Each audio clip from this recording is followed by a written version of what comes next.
Oh, do you know what happened? No, I haven't figured it out yet.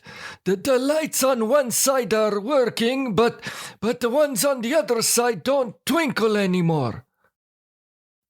Well, we've had those lights for over 30 years. Maybe it's time to buy new ones.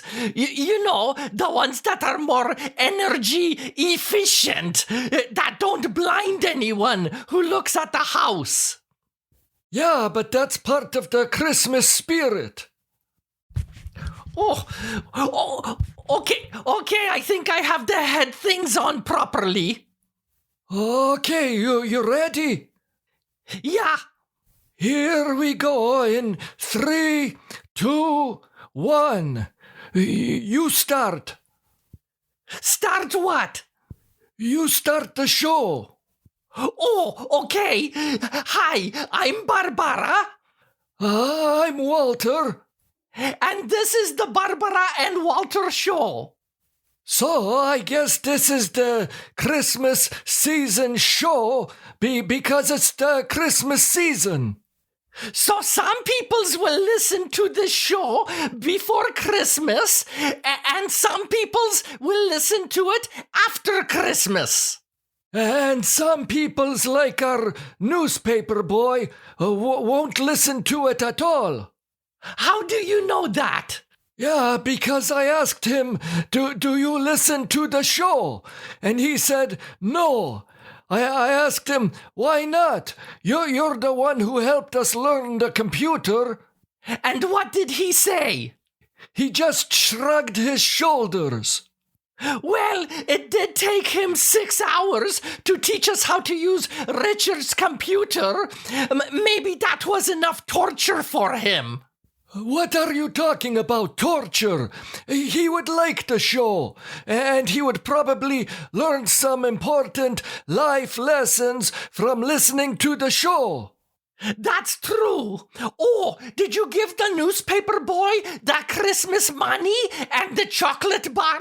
Yeah, he's lucky, because I gave it to him before he said he doesn't listen to our show.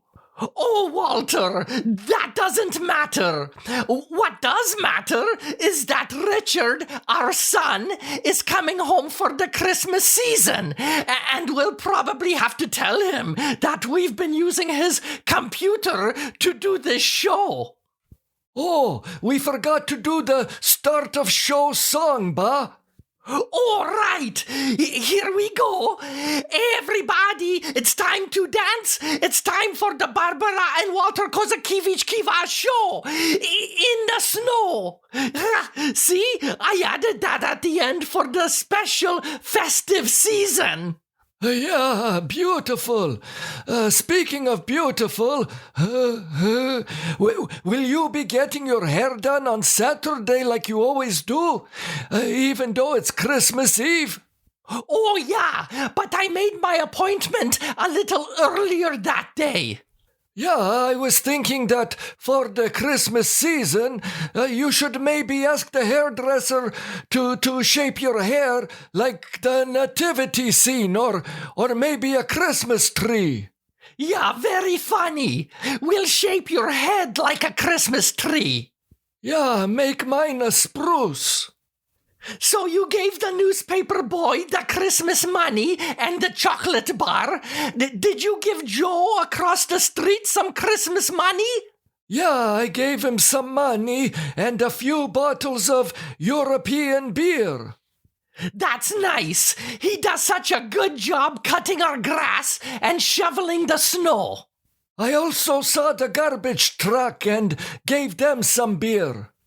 We may need to buy some more wine for when we have guests over the holidays. Yeah, I can go after we do the show. Have you had any beer today? Because you don't want to drink and drive. Of course not. I never drink before we do the show. But maybe we should try it one day. Oh, could you imagine the things that we might say by mistake?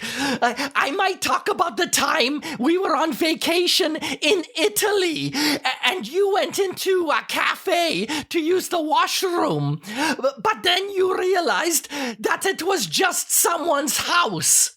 Yeah, don't talk about that. Okay. You know, over the holiday season, everywhere you hear the message, don't drink and drive, and that's good. But the other day, I was driving behind a car that had the bumper sticker that said, don't drink and drive.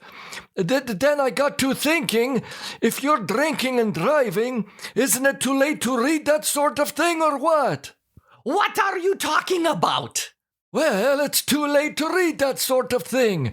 They should put the message right on the bottle of vodka, right on the bottle of beer, the bottle of wine.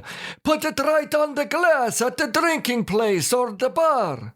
Well, it's important to get the message out anywhere. Yeah, that's true. All I'm saying is the don't drink and drive bumper sticker is too late if there's an idiot drinking driver driving behind that bumper sticker. Put the message right on the bottle. So anyway, don't drink and drive during the holiday season. Yeah, that's a good, helpful safety message. You know, every once in a while on the show, we talk about food. And, Ba, you are often asking me if I would like a snack. And many of our listeners have figured out that you are probably a pretty good cook. Yeah. And that explains why we have been receiving many messages on our website from people asking you questions about how to properly prepare the Christmas holiday turkey. Oh, I know. I saw them. This is so exciting. I am very happy to answer any questions and to share some turkey tips that I have lived by for my entire life. My personal turkey tips are guaranteed to make the experience of cooking a Christmas holiday turkey very pleasant, joyful, and fun. Oh, I always look forward to your turkey. It's always fantastic. Oh, thank you, Walter. That is a very nice thing to say. And I'm not even drunk. Okay, the first question is from Tamara in Edmonton, Alberta. Tamara's message says, Hi, Barbara. What is the best way to cook a turkey? Breast down or breast up? Thank you for your question, Tamara. You know, lots of peoples like to cook the turkey breast up. But in my experience, I have found that most men like it breast down, legs up. Yeah, that's true. Breast down, legs up. Yeah. Okay, the next question is from Grant in San Francisco, California. Grant asks, Barbara, where is the proper place to put the turkey thermometer? Oh, that's a good question, because there are different opinions about where the thermometer should go. I strongly recommend that you stick the thermometer in the geschlinkter. Hard. Thank you for your question, Grant. Jennifer in Moore, Oklahoma has a question for you, Ba. Jennifer is asking, hello, Barbara and Walter. I love your show.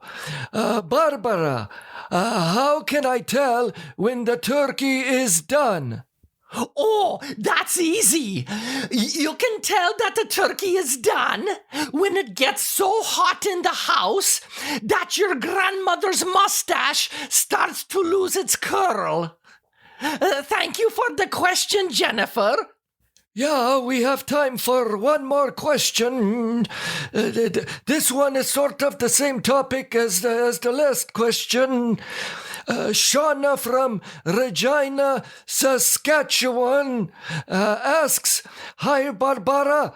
What should we do if we start eating the Christmas turkey but discover that it hasn't been cooked long enough?" I look forward to your answer. Oh, that can be an uncomfortable and embarrassing situation. But let me help you and tell you what to do. If you're eating a turkey that's a little undercooked, be sure to wear a diaper the next day. So there you go, some very helpful turkey tips from Barbara for the Christmas holiday season. Thank you for all of your messages. I am so excited that our son Richard will be coming here for the Christmas break. In the 12 years that he has been in university, he has been home for every Christmas. And he deserves the break because he works so hard at university. Works hard? Works hard at what? He still doesn't know what he wants to be. And all of his courses are the Mickey Mouse courses. Remember that he told us that he was taking a course on Britney Spears. And what was the pottery course he told us about? It wasn't pottery, it was poetry. Poetry from Albania in the 17th century. Totally useless. Oh, you never know, Walter. That course might be helpful someday and somewhere. Yeah, sure. I'm sure that when Richard is being interviewed for the job to be the lawyer, that the interview person will ask, what is your favorite poem from Albania in the year 1647? And what Britney Spears songs were on the radio that year? And Richard will be able to answer those questions because he took those courses in university. Of course. At least Richard won't be bringing home a girl this year. Do you remember a few years ago when he brought a girlfriend home for Christmas? That was pretty awkward. I thought it was nice to have a guest in the house. Yeah, I had to always be on my best behavior around her. What was her name? Lily or something? Her name was Layla. She was very nice. I was surprised that Richard could find someone in university close to his age because he finally left the house to go do something and go to university when he was 26 years old. Oh, I remember when you asked her how old she was and if she was a teacher at the university. That was embarrassing. What? Those are honest questions. Yeah, too honest. Well, boss, she answered them, and she told us that she was in her 4th or 5th year to become a lawyer. Yeah, she seemed to be very smart. Oh, I remember that night when she and Richard were out late, and sometime after midnight, I woke up and went to the kitchen to get a little snack, and Layla and Richard came home and saw me in the kitchen in my underwear, right when I was taking a bite of a sausage. I bet that was the reason why the two of them broke up after that Christmas. Why? Because Layla saw you in your underwear? Well, you never know. People can be very sensitive, and that was probably a very big shock to her. Yeah, I'm sure she said to Richard, I'm sorry, but we have to break up because I saw your father eating a sausage in his underwear.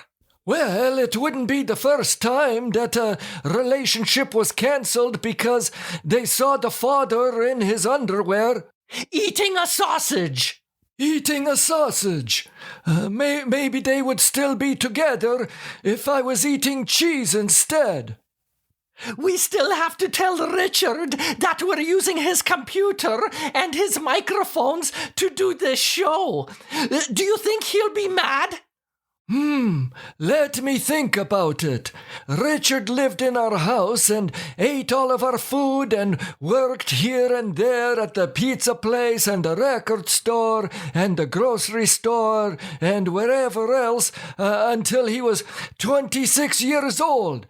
And then he decides to go to university, and he's been going there for 12 years, and he still doesn't know what he wants to be for real life.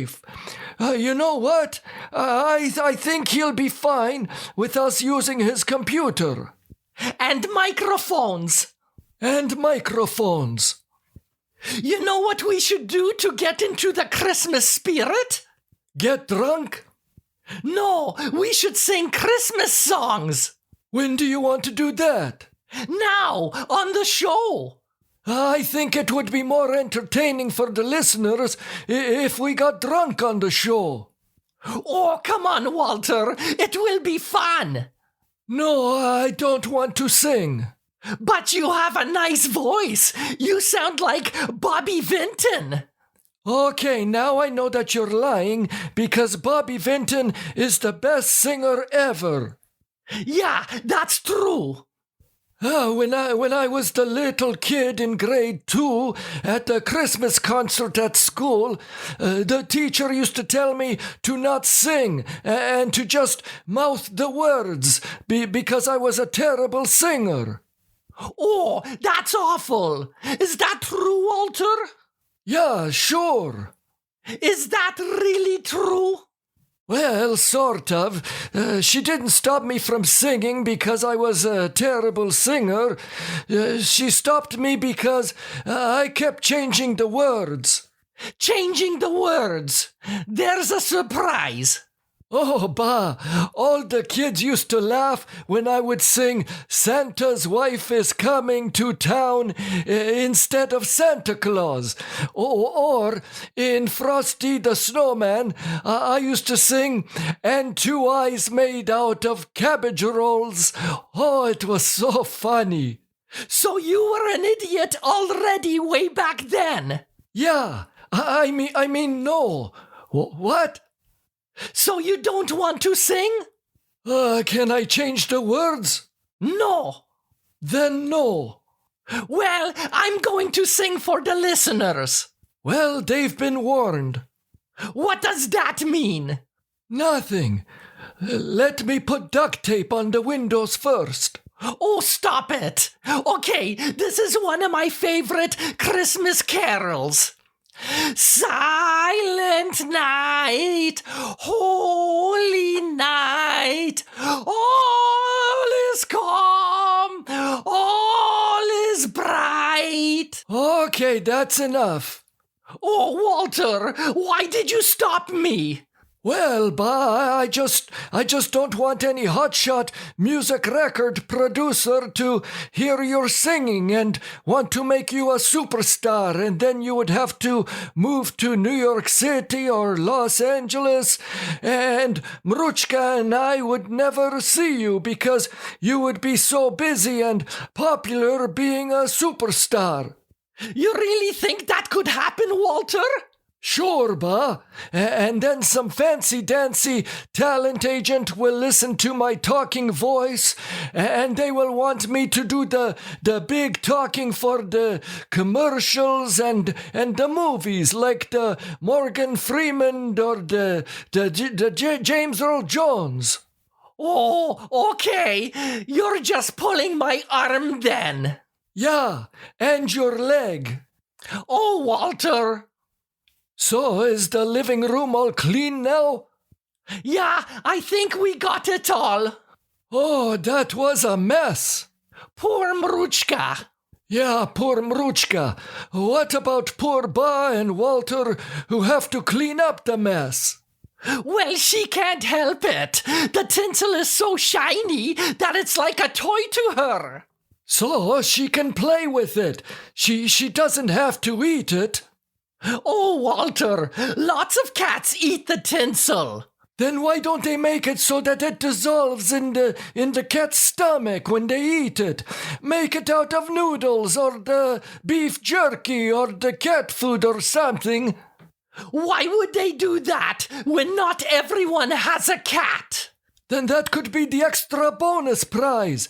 Every time you buy the tinsel, you get a free cat. That would help all the animal shelters that are always looking for the houses for the cats. Make the cat a bonus prize. That's a pretty good idea I figured out all by myself in my spare time. You're crazy. But no, now we have the tinsel that the cat eats, and then she goes to the litter box, and when she's done there, she runs all over the house with the tinsel hanging out of her butt and dragging all over the carpet and everywhere. Well, it's become a Christmas tradition in our house. Yeah, some tradition. Speaking of traditions, look up, Walter. What? Look up, above your head. What is that? Marijuana? Is Richard home already?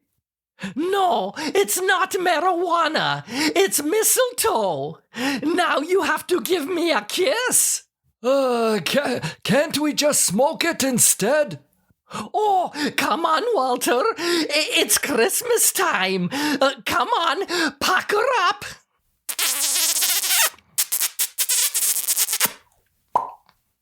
Oh, I'll never wash these lips again. I'm going to burn mine. Very funny. Merry Christmas, Walter. Merry Christmas, Ba. I love you. I love you too. We should say Merry Christmas to all of our listeners. What, to every listener one at a time? Oh, yeah, that would be fun. So, Merry Christmas from me and Ba.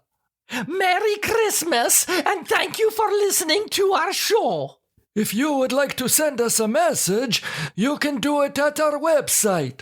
Yeah, just go to www.barbaraandwalter.com. Oh, you have to sing the show-ending song. Yeah, sorry to leave, but this is the end of the Barbara and Walter Kozakiewicz Kiva show. Bye. We will talk to you soon. Bye-bye. We should have a rum and eggnog. Yeah, first I want to go to the hardware store. I want to fix those lights that aren't twinkling. Well, I'm going to have one, and I'm going to put on White Christmas. Oh, that's the Bing Crosby and the Danny Kaye. Yeah, and Rosemary Clooney. She was the aunt of George Clooney, my favorite actor.